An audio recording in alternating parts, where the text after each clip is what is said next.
I'm Lex Levy, and this is Ancient Odysseys. Today, we're here at the Saqqara Pyramid Complex.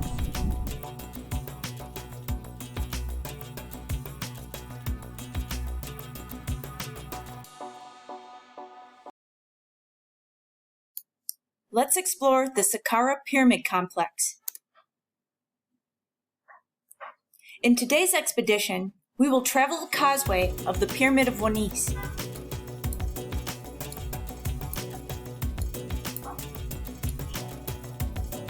And investigate the massive quote-unquote boat pits on our way to the Eastern Temple, where we will examine its anomalies. Next, we will descend into the Pyramid of Wanis,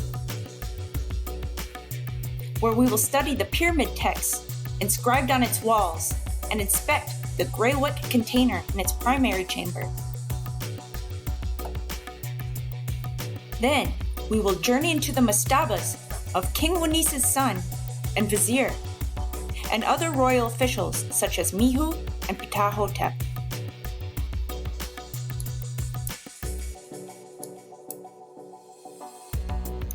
I've extended this episode to include our exploration into the southern tomb, the step pyramid of Djoser, the mastaba of Mereruka, the pyramid of Teti, the Serapeum, and the Bubasteion. We will then conclude our expedition at the gorgeous Valley Temple of the Pyramid of Wanis.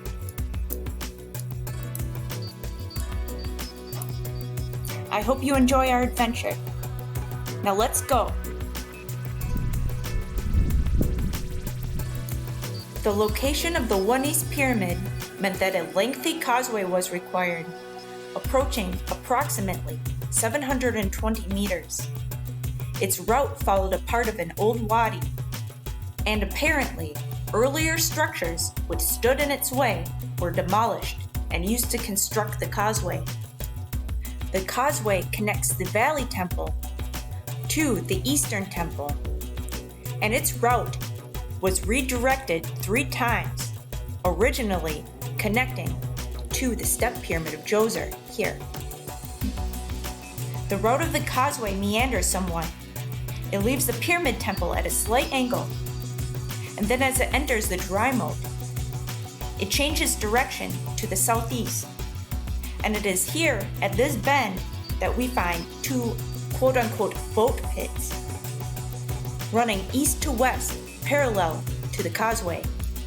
The causeway continues over the dry moat and beyond before taking a final turn to the Valley Temple. Here, highlighted in green, you can see the dry moat, which is a deep cutting that surrounds the 3rd Dynasty Step Pyramid of Djoser complex. The construction of the causeway required a part of the dry moat to be filled in.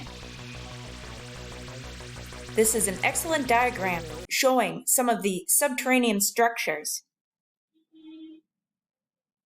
such as the 2nd Dynasty underground galleries, or the labyrinth of Hotep Shamui that runs underneath the Eastern Temple. We will also visit these mastabas here that were built upon the dry moat.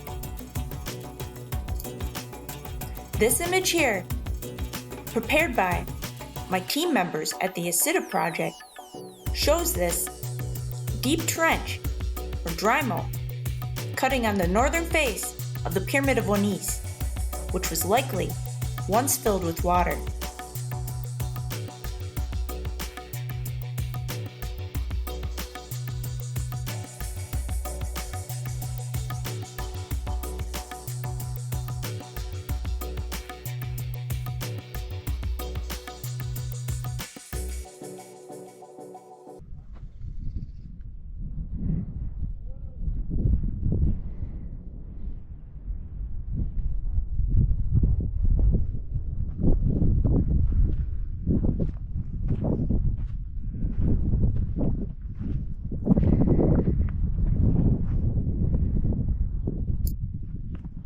Here we have two boat pits of considerable size, running parallel to the causeway. They are about 45 meters long and lined with fine polygonal limestone masonry, unlike the boat pits found at Giza. These pits are unusual in that the preceding 5 kings appear to do without these structures, along with the remaining kings of the 6th dynasty. And it wouldn't be until the Middle Kingdom that these quote-unquote boat pits would reappear.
Extensive research on the red quartzite conduit system.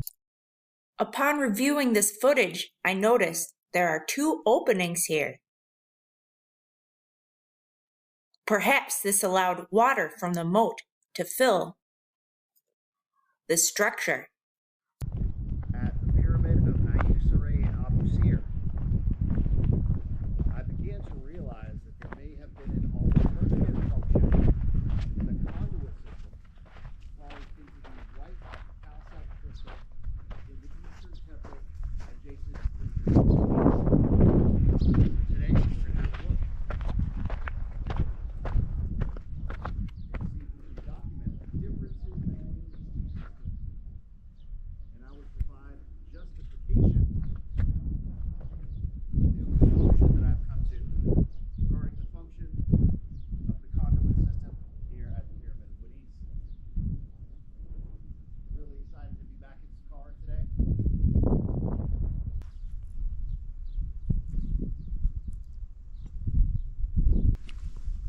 Comes to the backside.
I took this photo on our prior expedition to Saqqara, and this artifact is found at the eastern temple of the Pyramid of Wadis, with these looking very much like light bulbs. However, I believe I finally found the missing piece.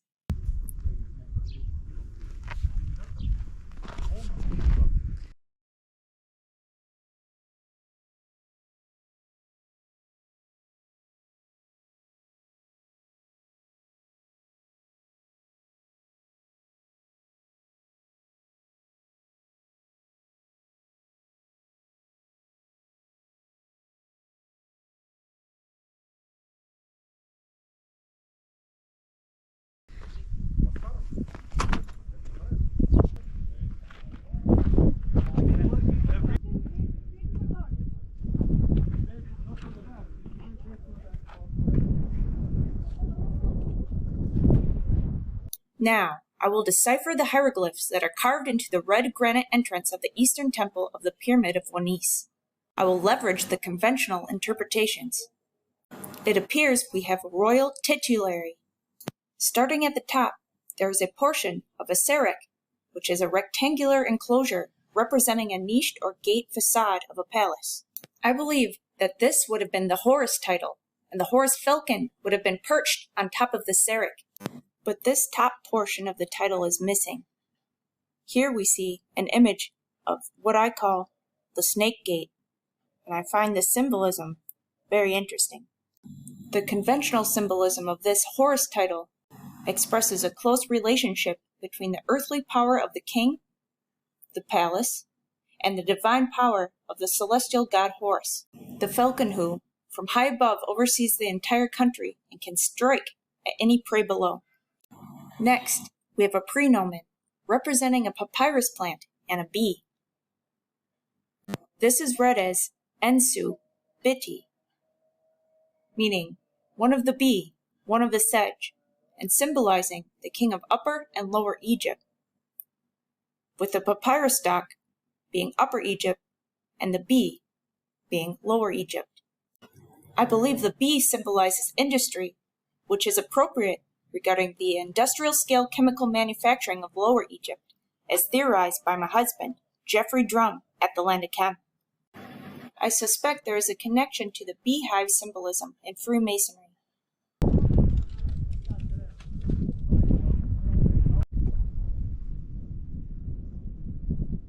Since we have symmetry, we will look at the left pillar at the better preserved glyph. Here we have the Nebti name, representing a vulture and a cobra, each seated on a basket. The two baskets are read as Nebti, which means the two ladies, a reference to the Nekbet, the vulture, and the Wadjet, the cobra, the patron goddesses of Upper and Lower Egypt, with the Nekbet being the vulture goddess of Upper Egypt and Wadjet being the cobra goddess of Lower Egypt.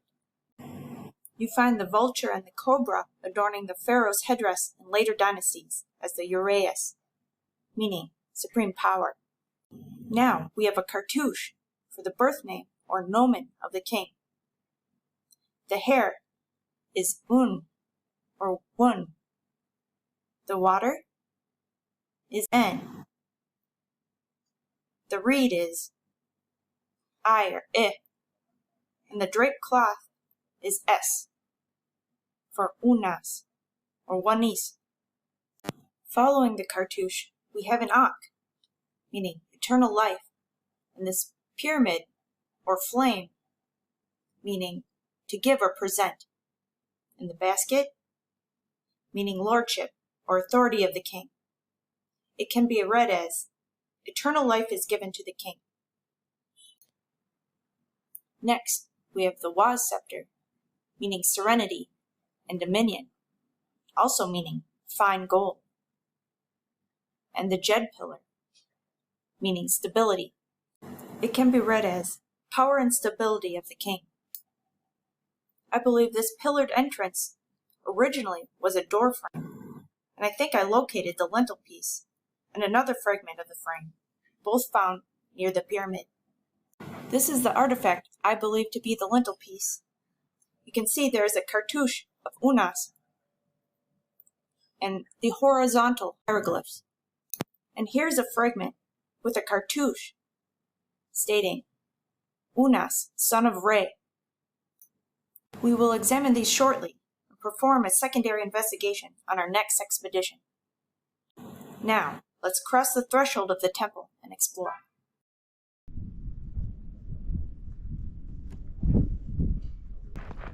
Let's go.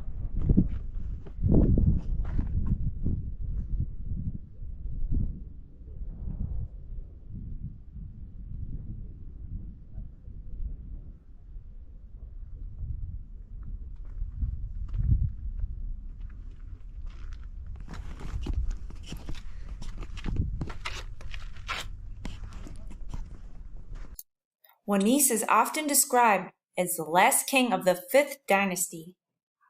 Between Djoser and Wanis, we are looking at a period of 3 centuries. The Pyramid of Wanis was opened in 1881 by Maspero, and it was the first pyramid whose substructure was decorated with what is referred to as the pyramid texts, which we will discuss later. This is a 3D rendering of what the Eastern Temple is thought to have looked like. There are scant remains of the Pyramid Temple because it was extensively quarried for its fine stone. While the exterior of the pyramid is largely destroyed, we are very fortunate that the substructure is largely intact. Here is a diagram showing that the pyramid and Eastern Temple of Wanis is built over a Second Dynasty subterranean labyrinth attributed to Hotep Shamui. We're on the eastern side of the Pyramid Wanis. We just walked the causeway.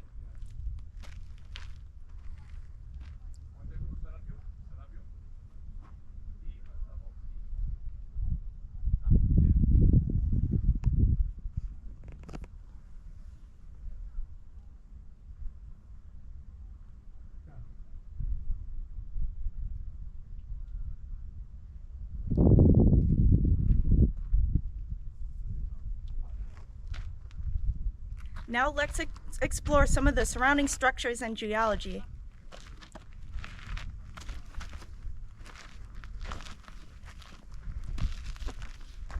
Here you can see a calcite floor.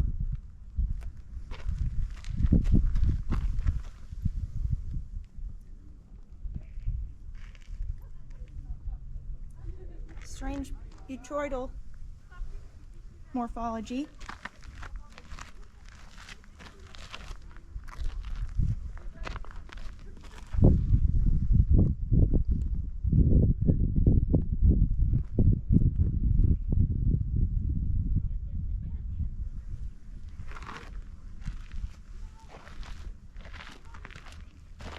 Remnants of red granite pillar and some cylindrical drills.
You can just make out some of the stars that would have been the ceiling of the structure.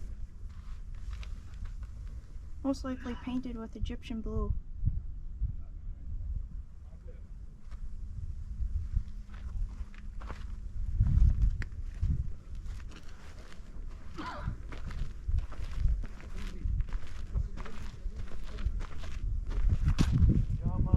This looks like a conduit made of red granite.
looks like a dovetail.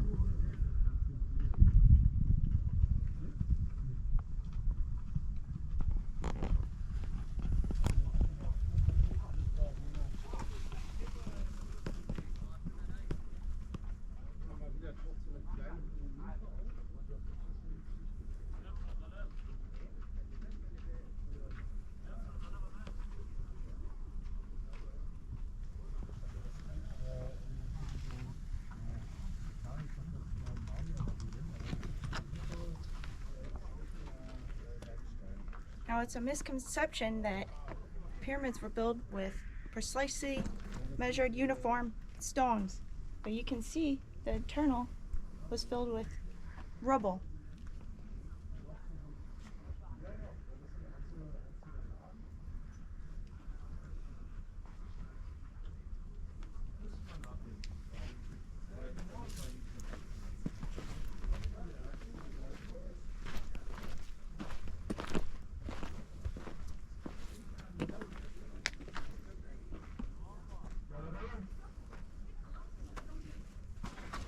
Let me get my flashlight.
An incredibly eroded pit.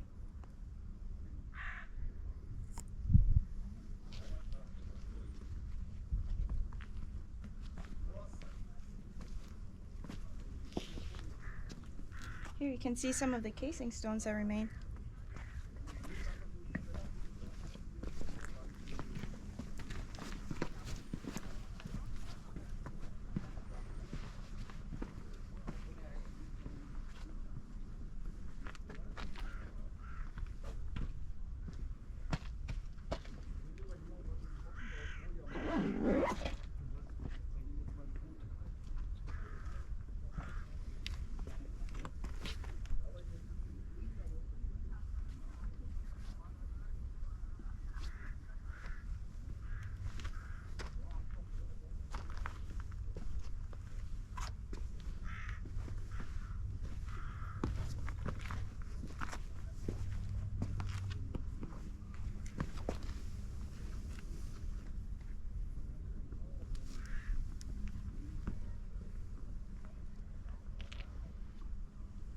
Here you can better see the internal structure of the pyramid.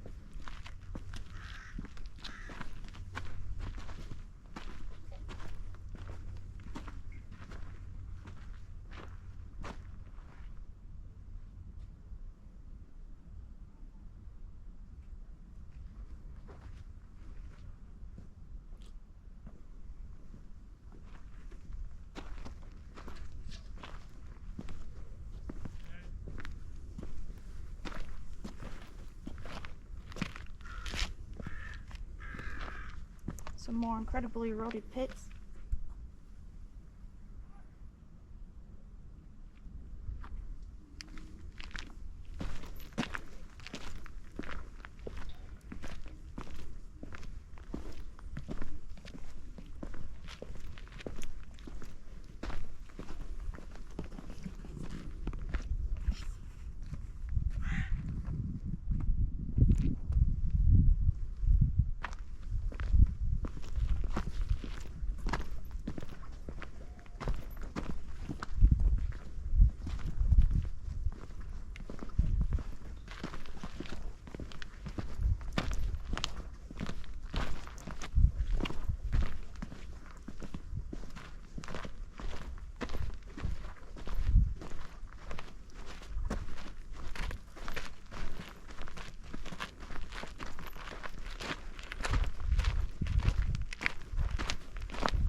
So Pyramid One is closed today.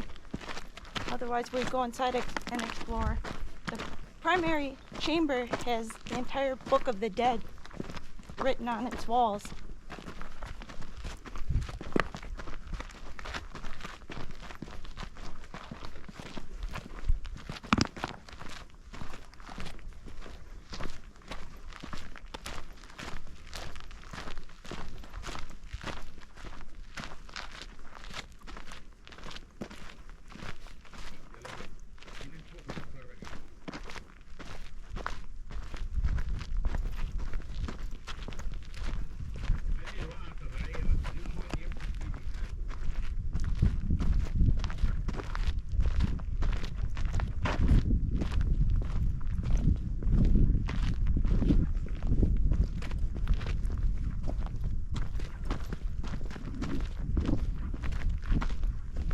So we're now on the northern side, and here is the entrance to the Pyramid of One.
After reviewing this footage, I see that this stone may be an additional piece of conduit. We will examine this stone further during our next expedition.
Here's a diagram of what the Eastern Temple is thought to have looked like, and will help you with orientation.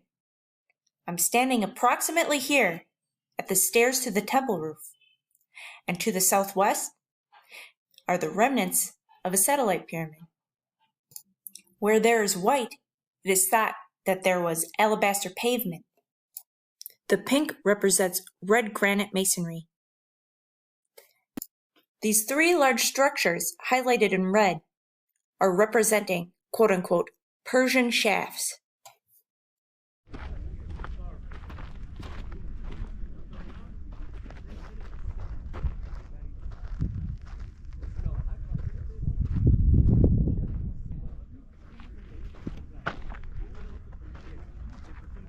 Iron thing apart, pop out metal piece that once ran underneath this temple floor.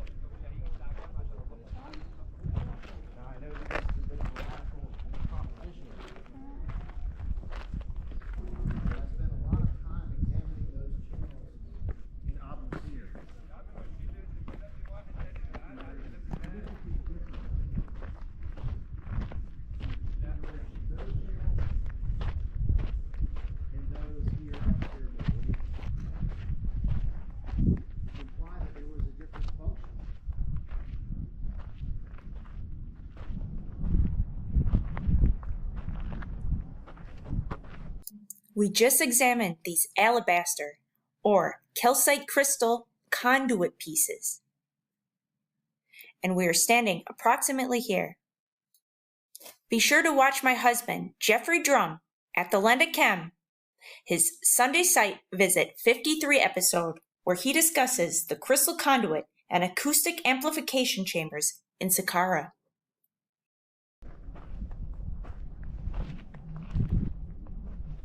So here, for example, and I can't say for sure that the channel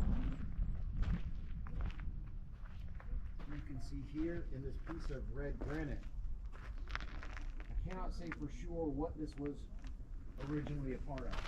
Because again, it's just a granite fragment. But this is very similar to the width and depth of the channel at Abu Sir. You see it's actually in two pieces here.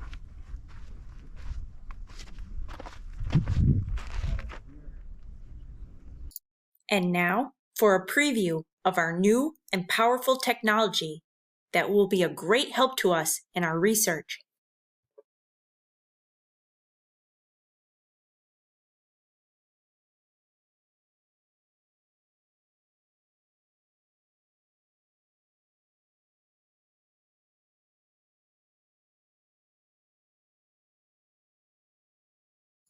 If you want to help support our expeditions and research, pick up some new badass Ancient Odysseys merch. The link is in the video description below.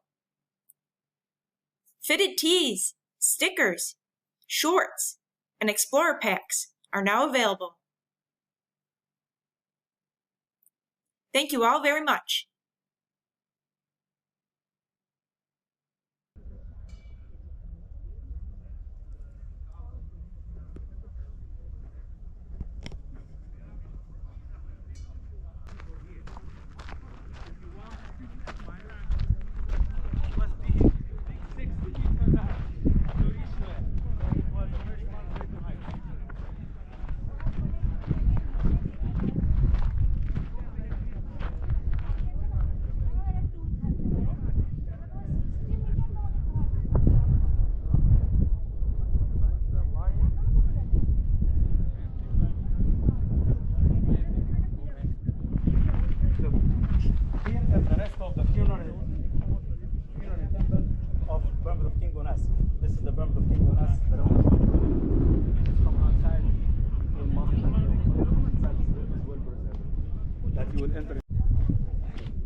Find the rabbit.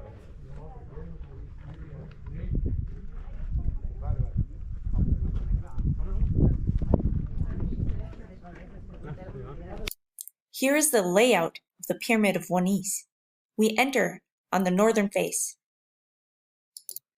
The entrance is not through the pyramid casing, but through the pavement of the pyramid court.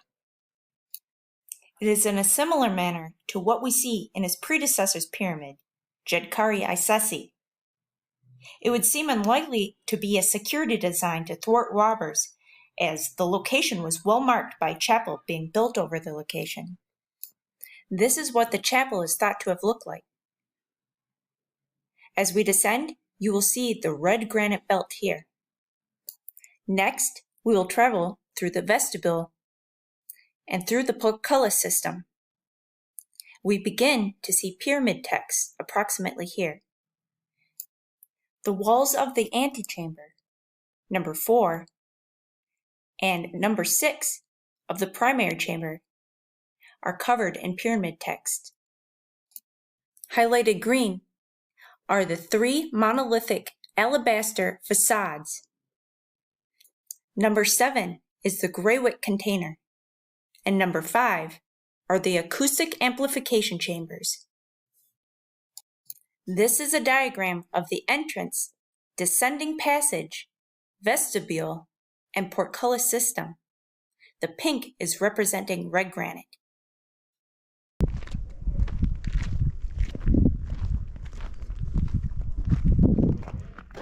Could go down a ways.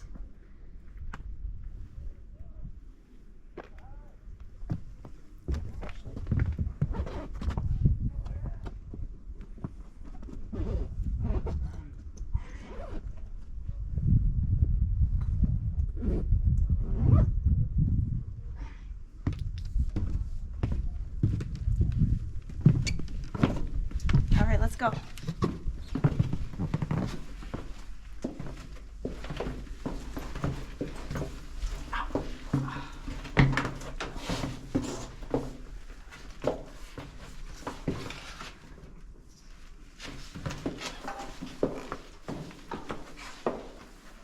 Piece of red granite here.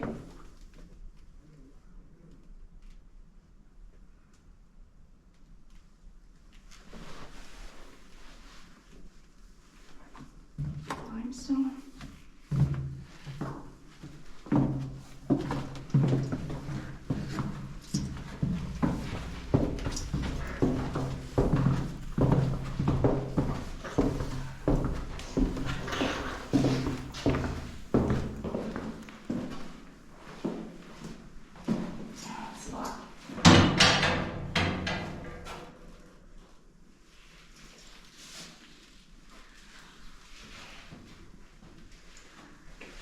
Looks to be soot, some sort of staining on the ceiling.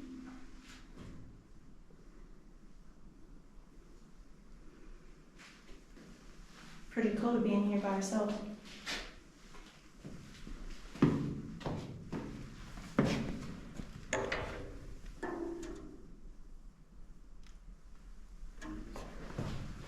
Should we try the acoustics? Here in the Pyramid of Muniz. It's also in the exact same location in the Pyramid of Teti I, also Saqqara, and also in the final pyramid on the Giza Plateau. There is a hole down here, the exact same location at the bottom of the shaft. And this emulates the design of the Red Pyramid, which also has a pit at the bottom of the northern inlet shaft, which, as explained in previous episodes, is used to introduce water into the reaction chamber system.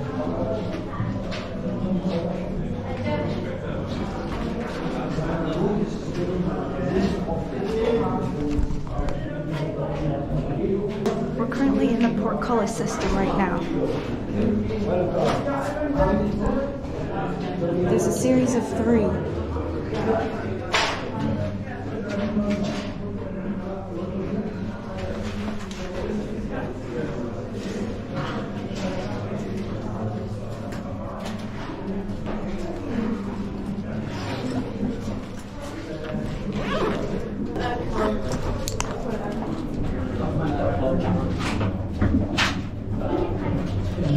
Excuse me.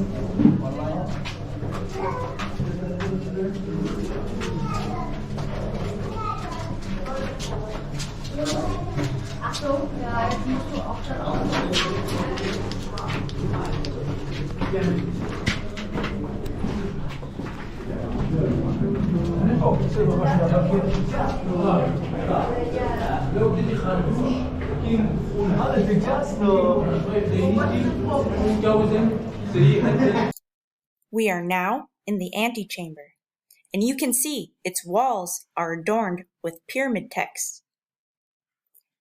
And on its ceiling, there are stars painted with Egyptian blue. And you can see that the ceiling does not quite meet the walls. There are gaps on either side. This is a diagram of the antechamber. The chevrons are not supported by the walls, leaving gaps on either side. Busy day in Muniz.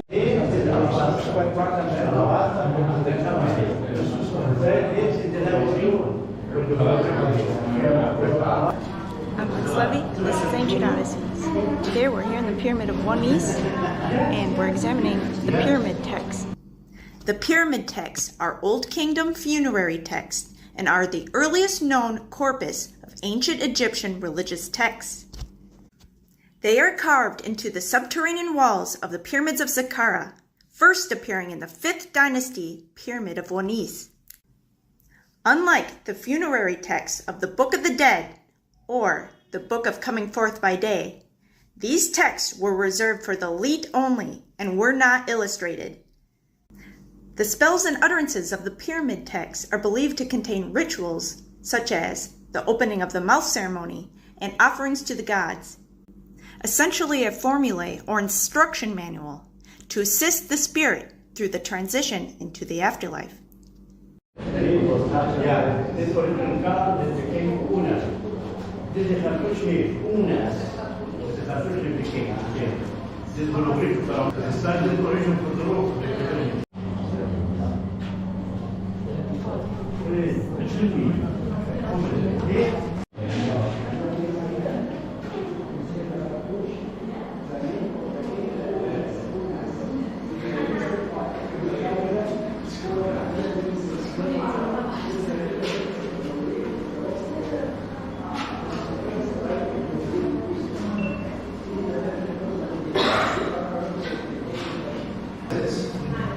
I documented channels and run so.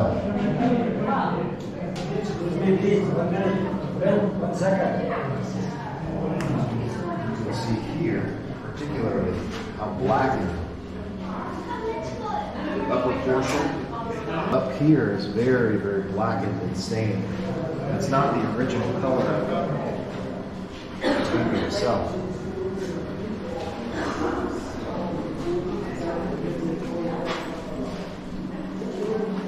You can see the texture of the container itself. دي sarcofagi بالدموميا ينقلوا الناس بالدموميا يجيبوا الموسيقى دي بدل نوبراني I can read the replays. And then, but it looks to me still like there's a lot of prayers. So this is what's known as the Egyptian Book of the Dead. Yeah, oh, which Book of the Dead? The Book of the Dead, which describes the process of the pharaoh going into the afterlife and the weighing the soul against the feather and all of these processes. This is the first location that it's actually documented and written on the walls of the chamber. So it's more than one chapter in the Book of the Dead? I'm not sure the extent of the The Book text. of the Dead, that's my 150 Right, but this is portions of that same material. So can I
Dit is weer met heel afgezand. Stop. Juist, de groep. Is voor meer kinkonaas van je tijd. Die voor de disordie de weer in afgeheerd is het sentiment afgeheerd. Hebben we dat gezien? Hier, dit is een push hier. Dit is een push die dit is dit is een verhaal die dit is. En het zijn hier nog weer. Dit is originaal. Afgeheerd is de straat. De straat is ook een verloop. De nachtelijk heet, sarcophaag, diplomomia, groene. Wat ben ik aan doen?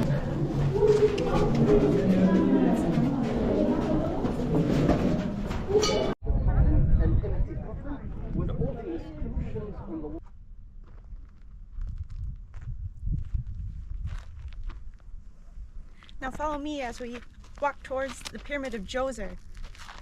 Architect being Imhotep, also known as Asclepius in Greek.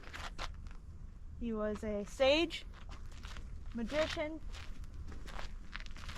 healer, jack of all trades.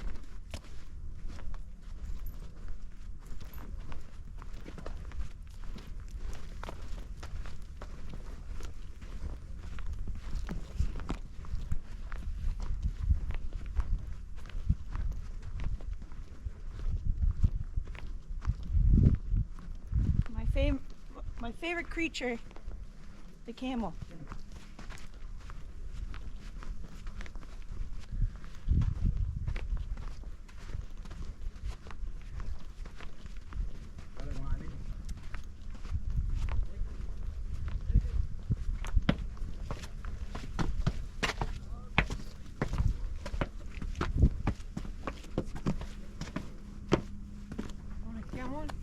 What? Come on, take a picture.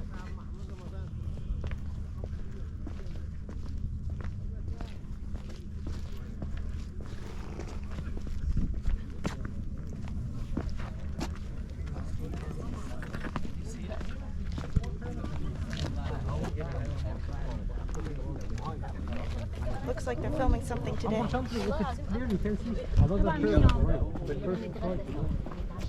عمرو قول لي مين على الجنب ده قرب شويه. جمل يا عم ما بقاش فيه الكلام ده. يا استاذ عمرو. يا عم محمود. يا عم محمود. Now we're gonna explore the southern tomb. We're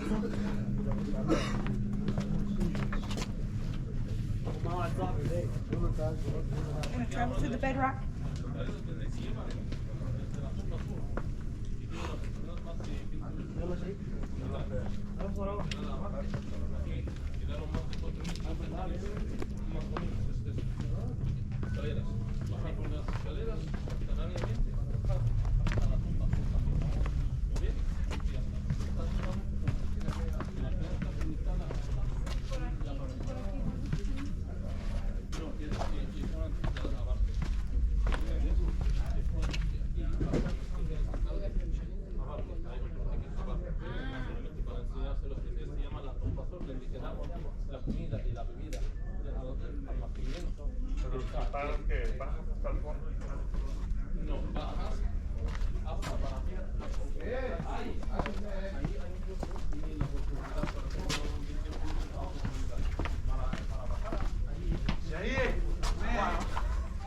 You gotta see this.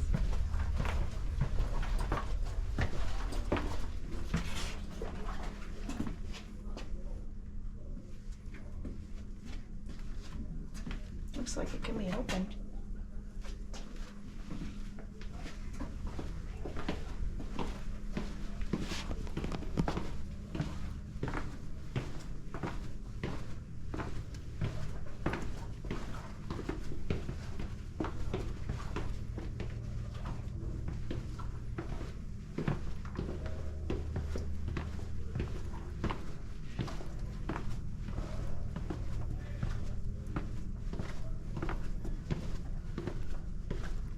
This is modern.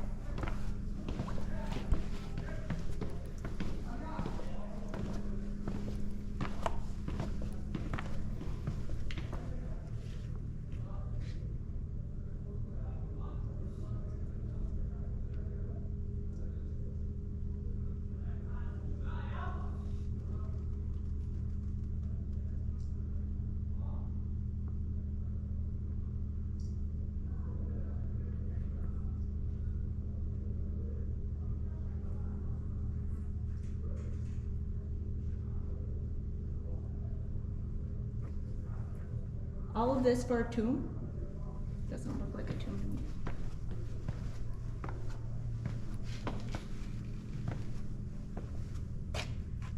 It's a red granite container with a plug on top.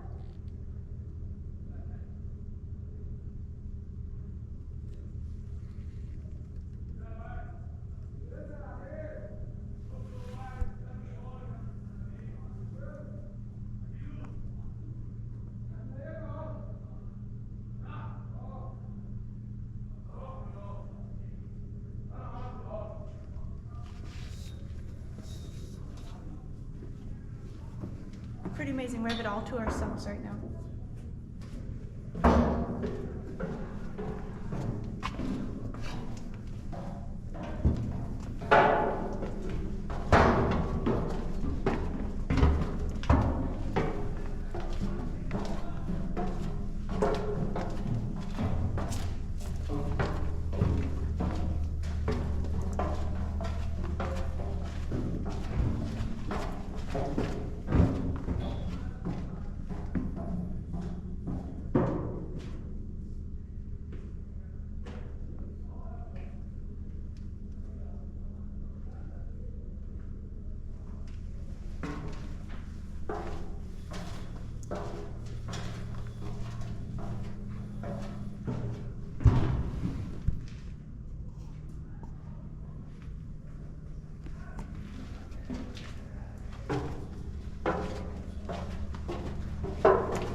No hieroglyphs.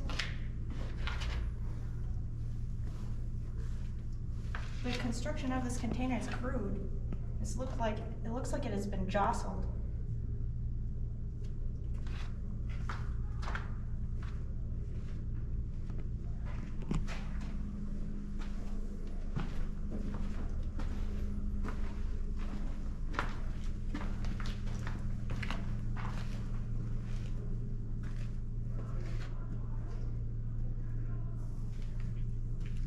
Heavy use of mortar here.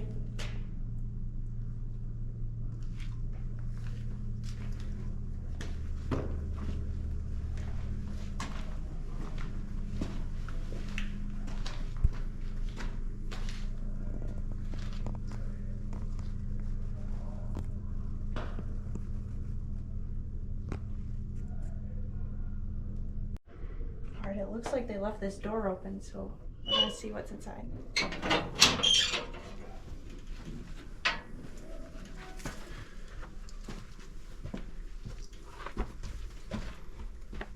It's a network of tunnels. Oh. That's where they keep the breaker box.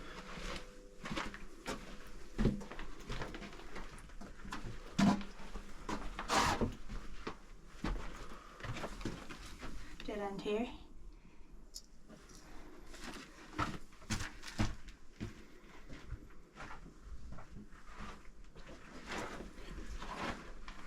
Looks like a latrine.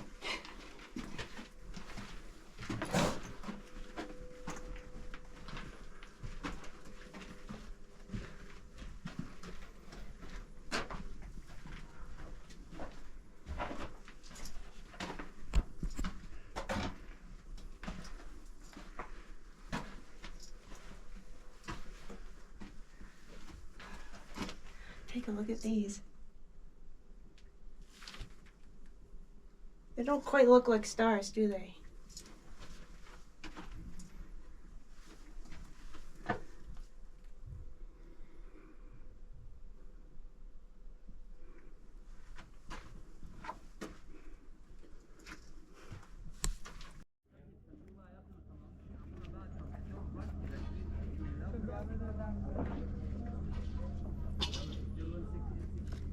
We just explored the southern tomb of the Pyramid of Djoser, and facing to the south, you can see the Pyramid of Sekhmet and Djoser. You can see the Vent Pyramid and the Red Pyramid.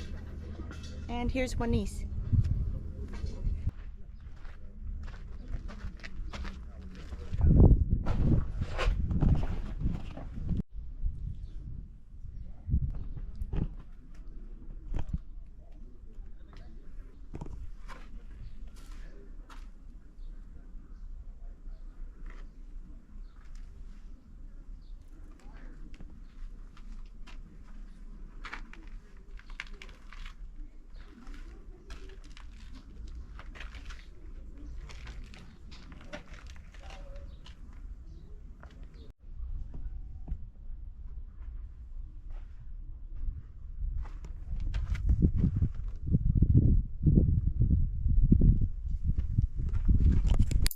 This is the first of several false doors you will see in this video. The false door was thought to be a threshold between the worlds of the living and the dead, and through which a deity or spirit of the deceased could enter and exit. Essentially, a portal. The false door was usually the focus of a tomb's offering chapel, and where family members could place offerings for the deceased on a special offering slab placed on the floor in front of the false door. Most false doors are found on the west wall of a funerary chapel or offering chamber.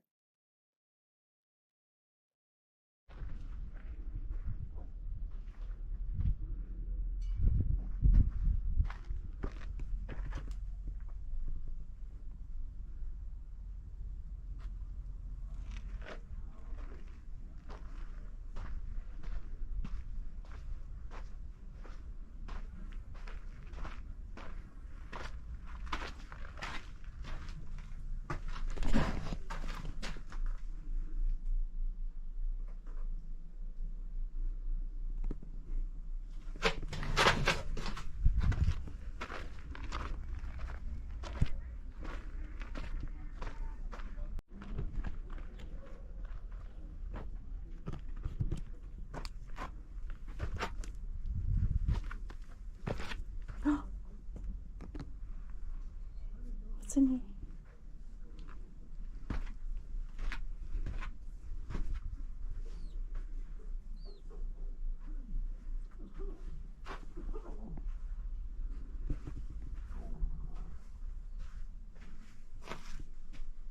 False door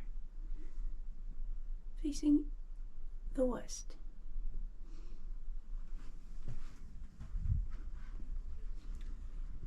Yeah, you stepped right in those turds.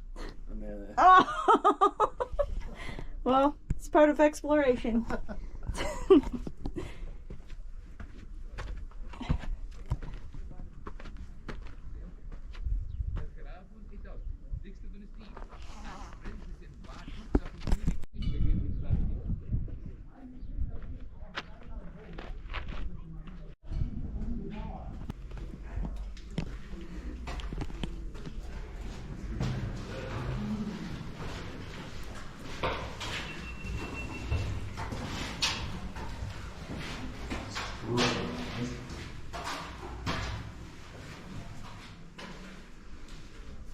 Got a goose.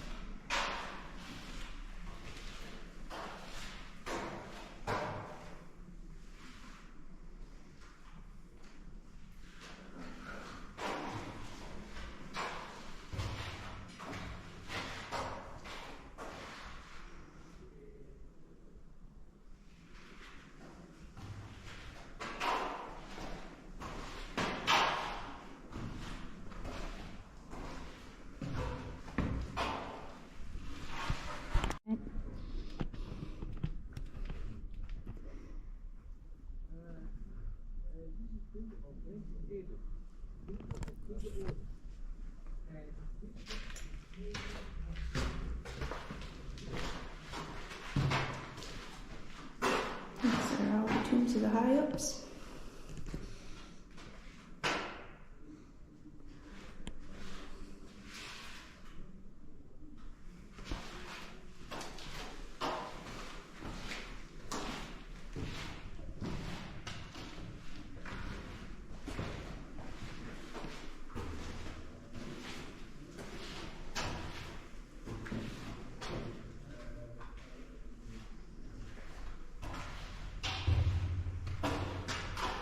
Oh wow.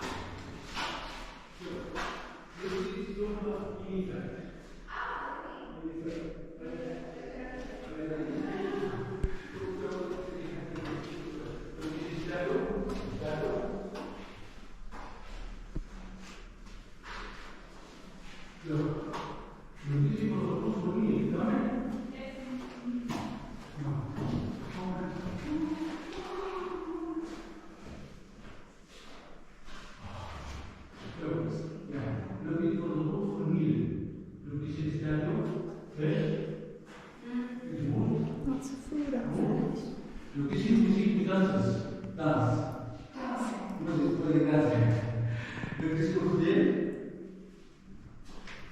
I want to know, this is supposed to be an offering table, but what is it? Und hier fressen auch die Vögel und die kleinen Tauben. Das ist die Gitter bei den Nacht. Und auch die Bauern, ihre Tiere so zu Hause. Hier auch, hier Krokodil und sieht man hier die Fische. Diese Pumpe. Teti. Einer von den wichtigen Fischen.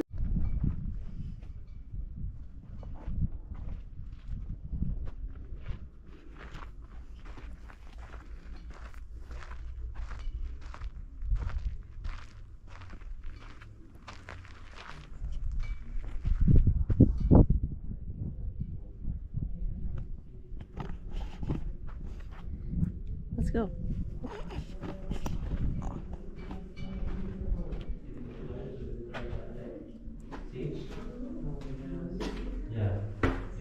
Oh wow.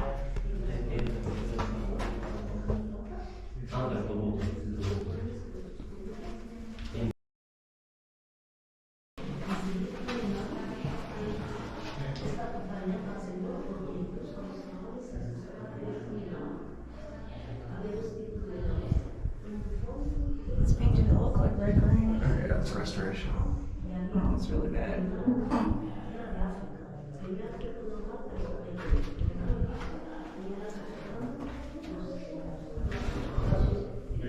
Crazy the vibrancy of the paint. Looks good.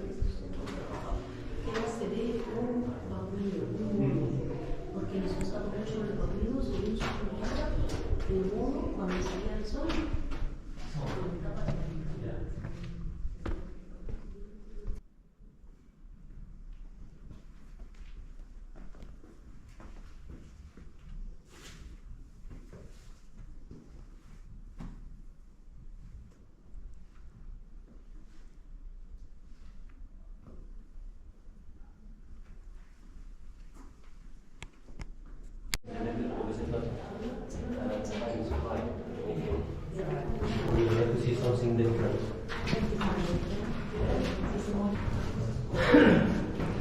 Oh my gosh. Oh, that's beautiful.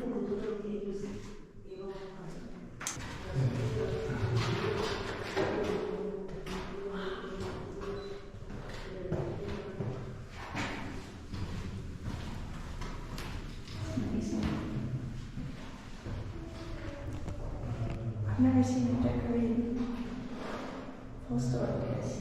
Painted.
Oh wow.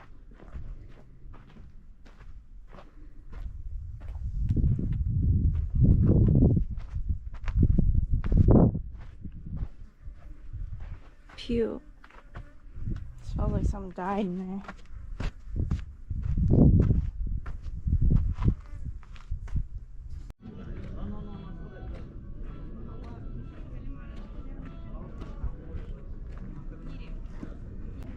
I'm standing in front of the entrance to the Pyramid of Djoser in the courtyard.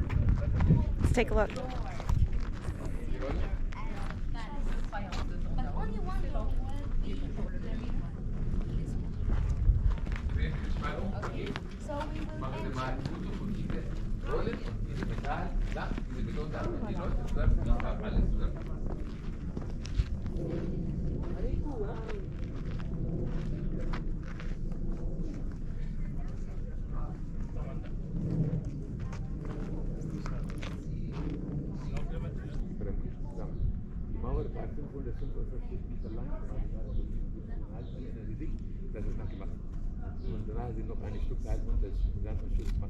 Now we're gonna round the corner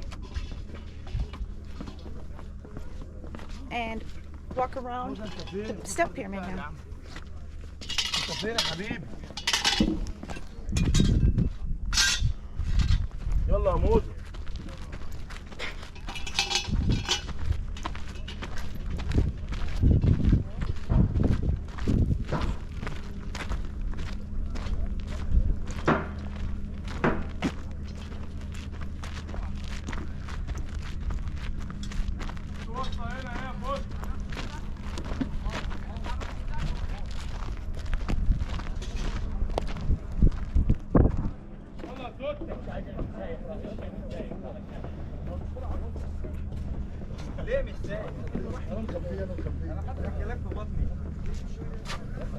Now,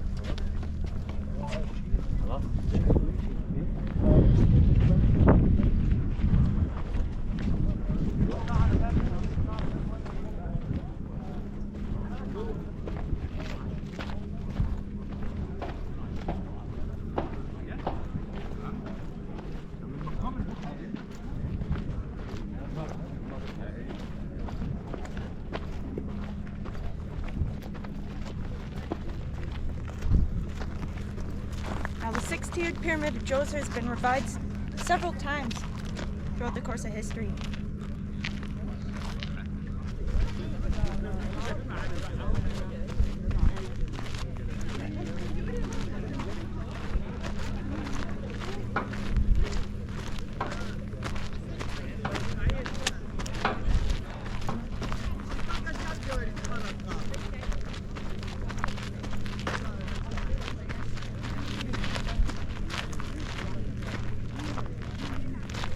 We're walking towards a structure known as the bread buns.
Now we're going to enter the step pyramid of Djoser.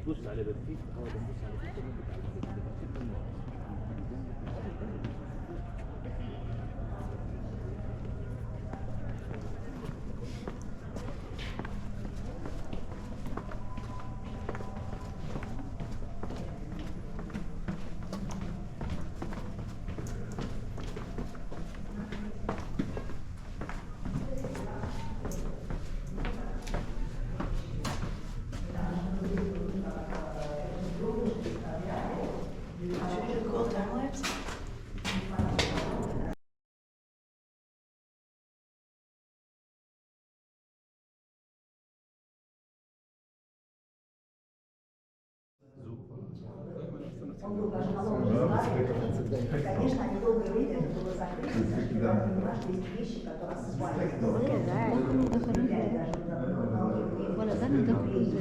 Quite similar to the configuration of the southern tomb we just saw. There's another red granite container with a plug. они как раз удерживают этот весь купол, чтобы от расползания. Looking up.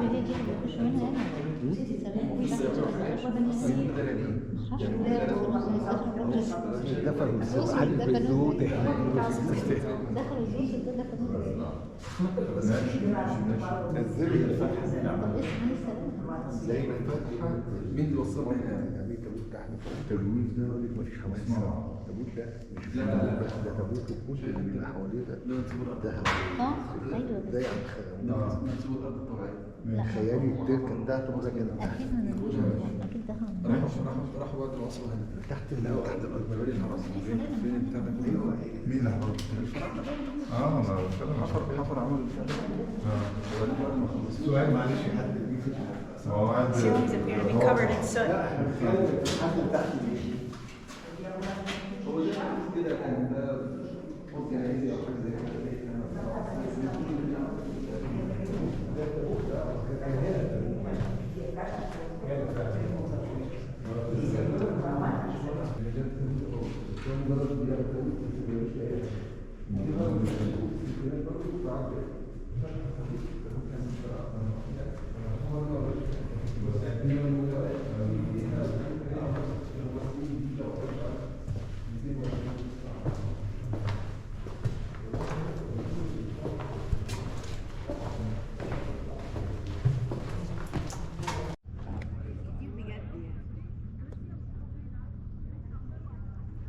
raster from JPEG.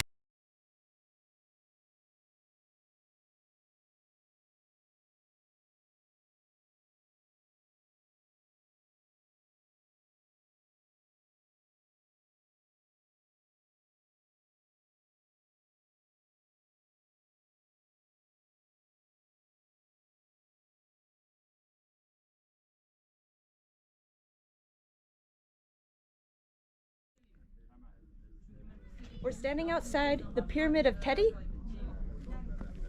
and this is the tomb of Mereruka. Let's go inside.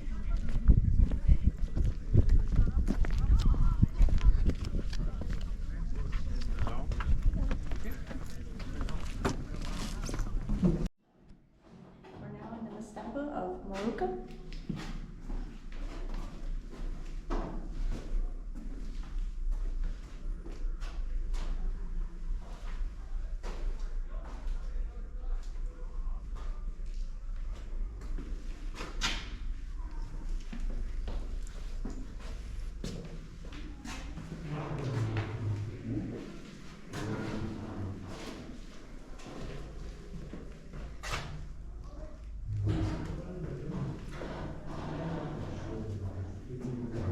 See difference in size here.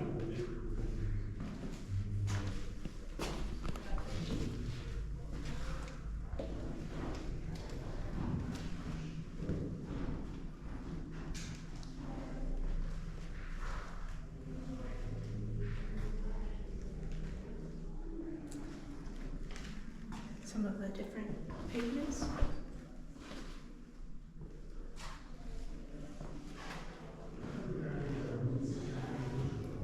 See the affection for her king.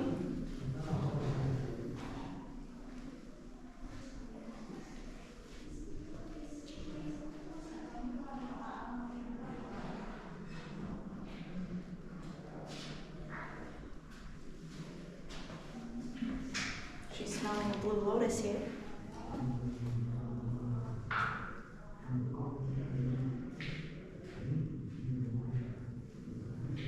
And these triangle skirts were worn by men of high status.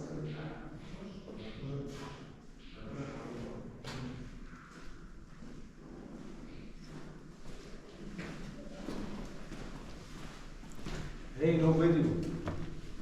Why? No video.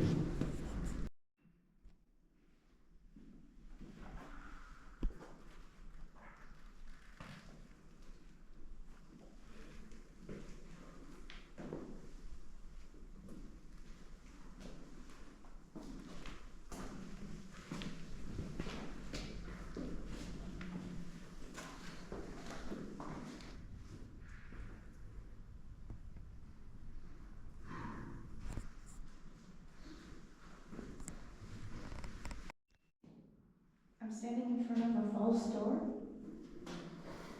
facing the west. I have these Djoser goggles. I'm going to put them on and see if there's any electromagnetic energy or aura that's coming from it.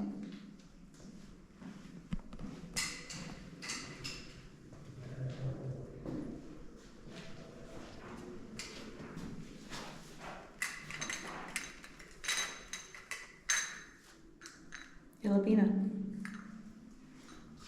Oh, it's very dark.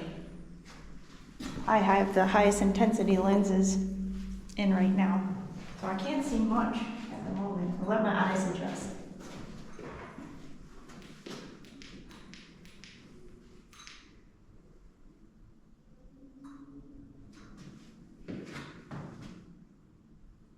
Is the flashlight shining? No.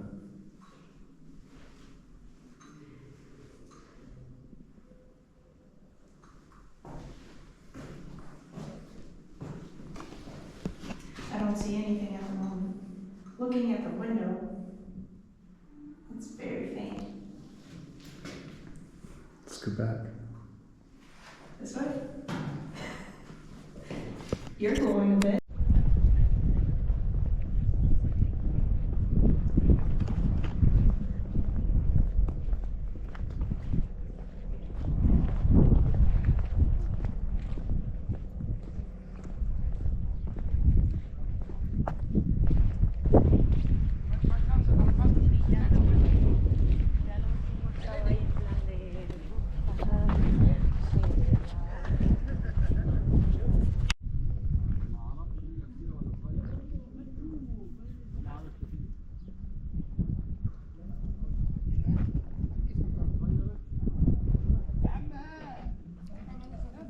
I'm Lex Levy, and this is Ancient Odysseys. We're here at Saqqara.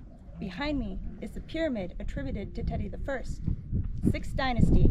His predecessor was Wanis. It is the second pyramid to be adorned with hieroglyphics. Now, let's go inside and take a look.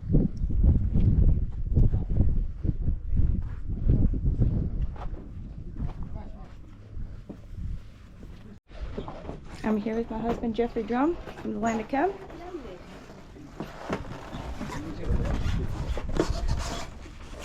We're making the descent.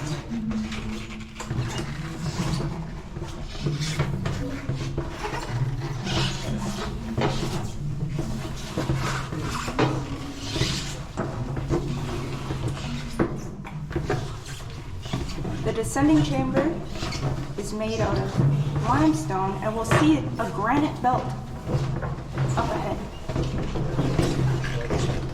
Or did I miss it? Nope.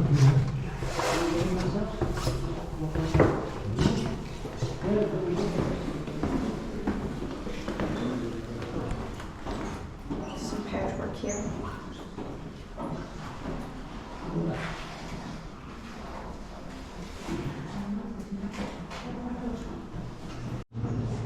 There's soot on the ceiling. We're standing in the vestibule.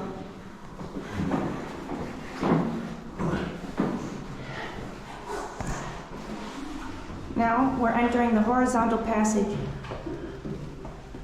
Bonjour.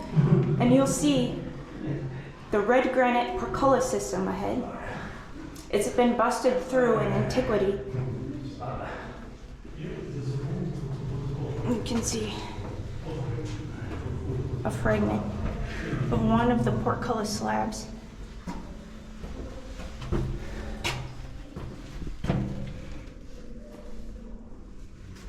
I'll get my flashlight.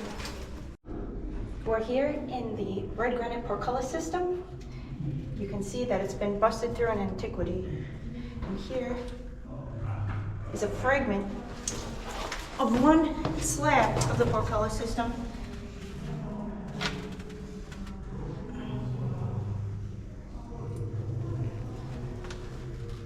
Oh wow.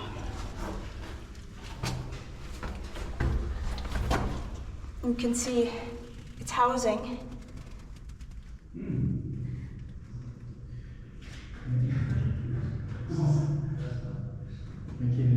It looks like there was a fire in here.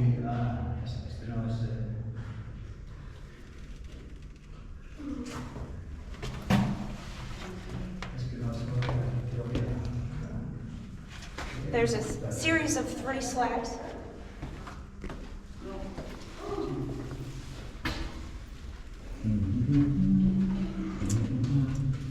And here, we can get another look at the housing.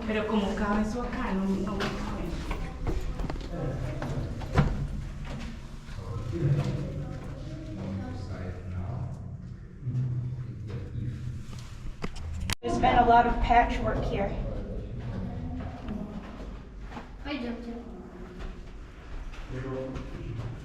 It's red granite.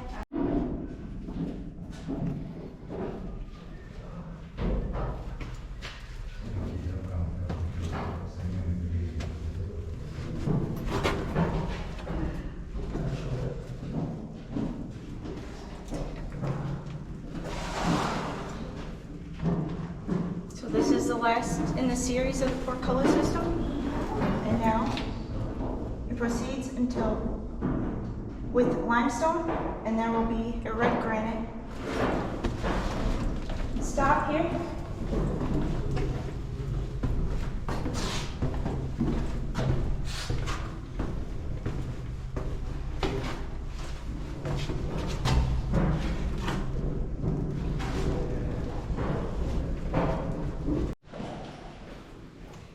And at the threshold of the horizontal passage, we have a slab of greywick.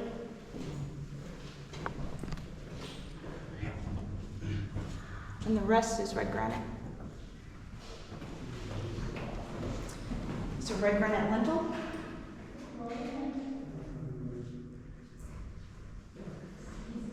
And you can see the gabled roof is made of limestone. And this is our first encounter with the pyramid text.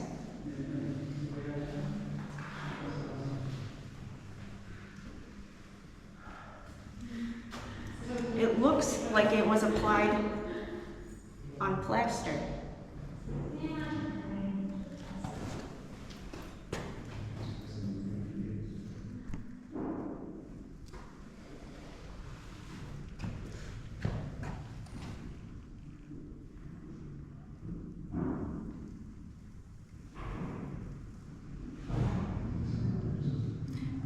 Now, the configuration of the pyramid at Teti is quite similar to that of Wanis.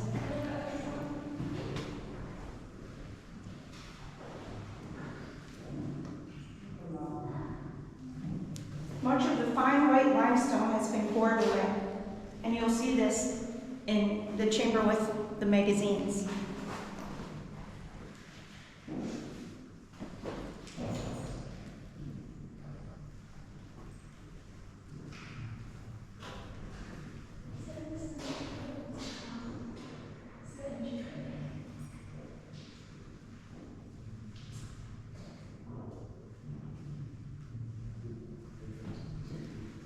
All right, let's enter the magazines.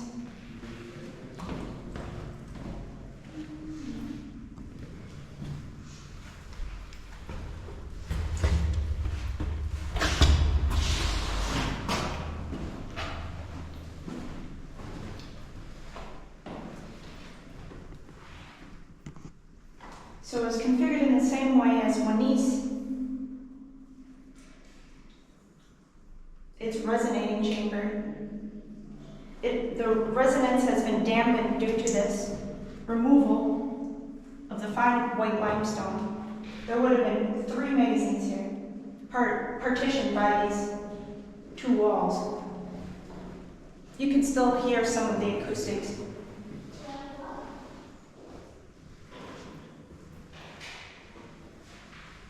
And this is all restoration work here.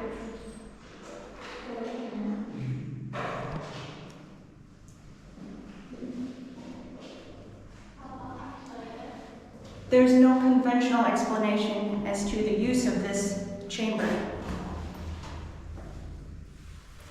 All right, let's go explore the primary chamber.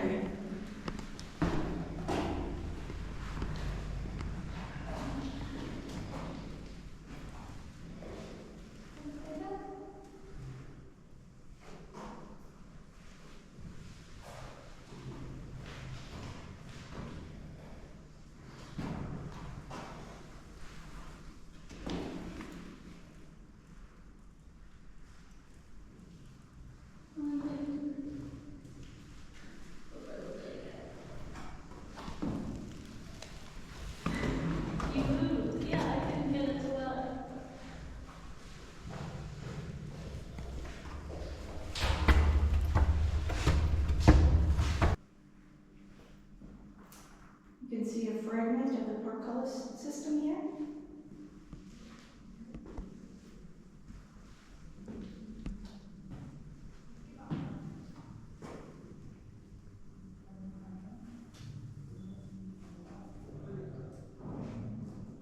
There has been some slippage to the chevrons as the limestone facing has been removed. We don't know if there was a channel like we see in the Pyramid of Wanis. We're standing in the Ankh chamber now, and we're going to proceed to the primary chamber. This is your first glimpse of the gray wet container. And you will see, and I agree with the statement that the container was installed while the chamber was being constructed because it is too wide to fit through this access. Now let's go.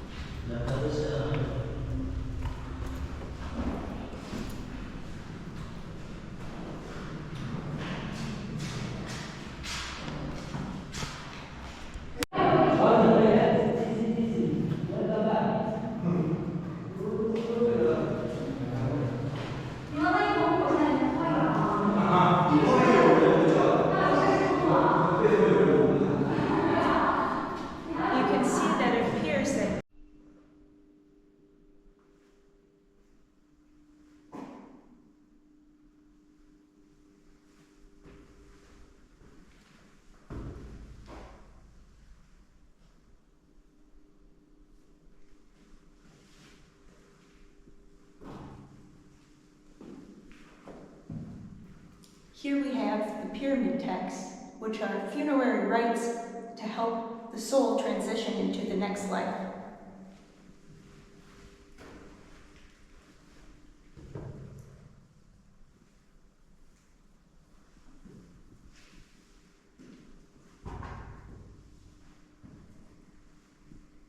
And the gabled ceiling is adorned with these stars.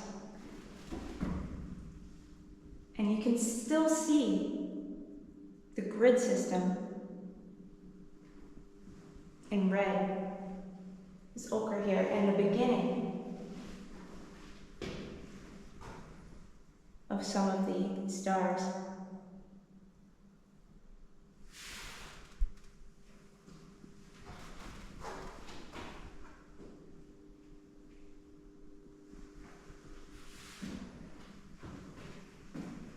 This chevron has slipped down due to the removal of the fine limestone that was on either wall, the north and south walls.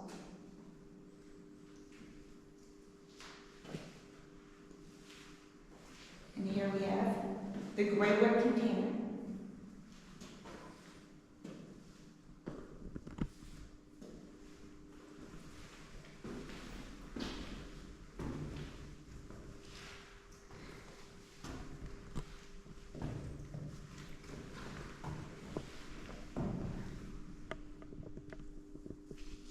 There's some hieroglyphics. And this rim, it is said that there was a ring of copper inlaid.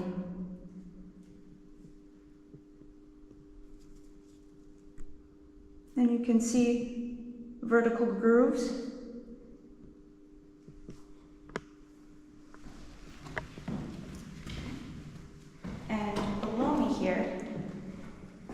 The conventional theory for this is that it was a pit for canopic jars. Let's take a look behind the container. Thank you.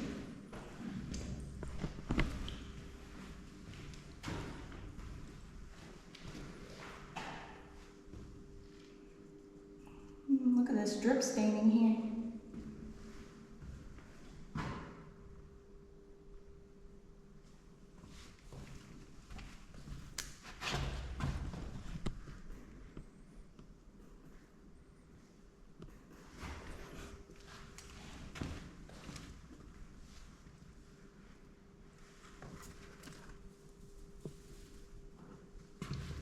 It looks like a residue. I may be able to do a surface analysis on that.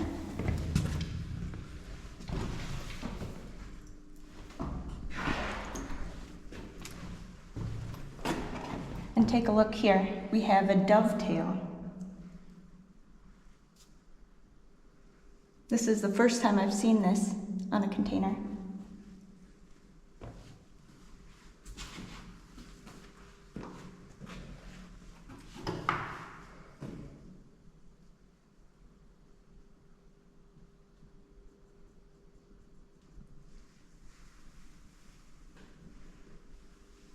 Can you see up top?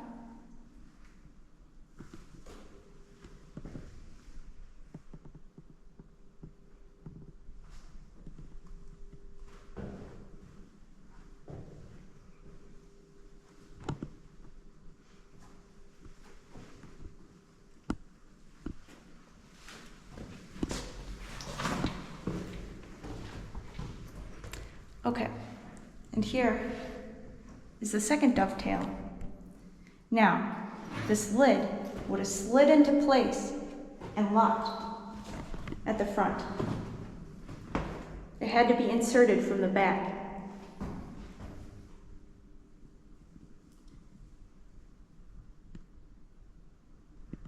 It's a very interesting feature for a quote-unquote sarcophagus.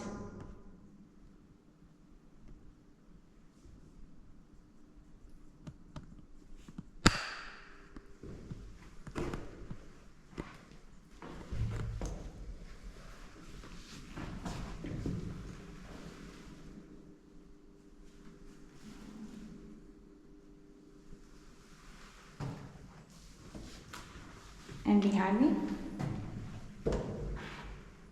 is a wall of hieroglyphics. And you can see the dual lotus here.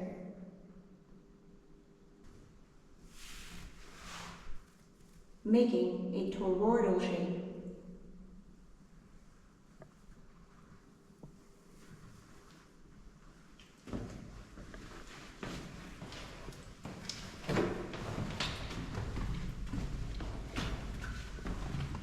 All right, let's do an analysis.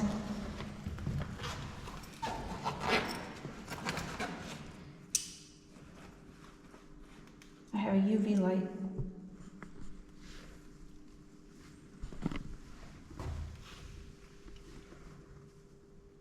I'm not seeing any luminescence.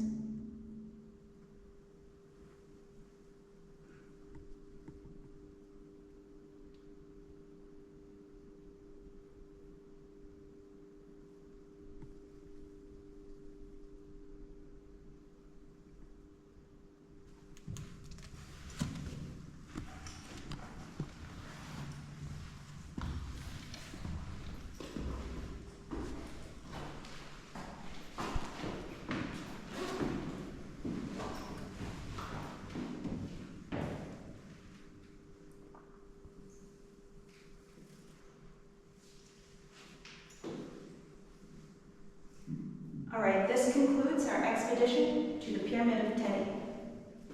Please like, share, subscribe, and stay tuned for more epic adventures from Ancient Odysseys.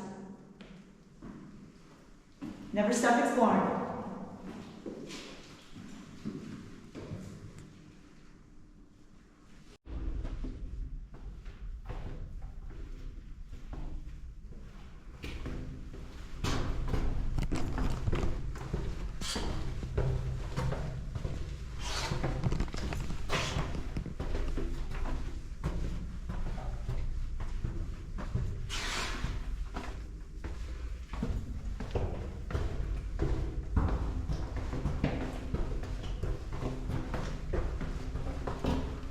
Here are fragments of the portcullis system.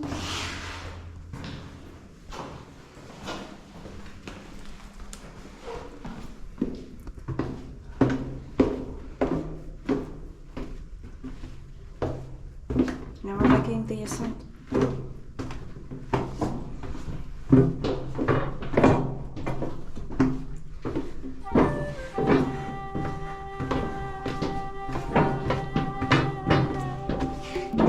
This concludes part 1 of our Saqqara expedition. In part 2, we will explore the tomb of Ptahhotep, the Serapeum, and the Bubasteion. Please like, share, comment, subscribe, and stay tuned for more epic adventures from Ancient Odysseys. Never stop exploring. If you want to help support our expeditions and research, pick up some new badass Ancient Odysseys merch. The link is in the video description below. Fitted tees, stickers, shorts, and explorer packs are now available. Thank you all very much. Also, please subscribe to our 2 new channels here on YouTube. Egyptian Trash Cats, where we document our saga in caring for the street cats of Egypt, and Egypt Eats, for all of our crazy culinary adventures.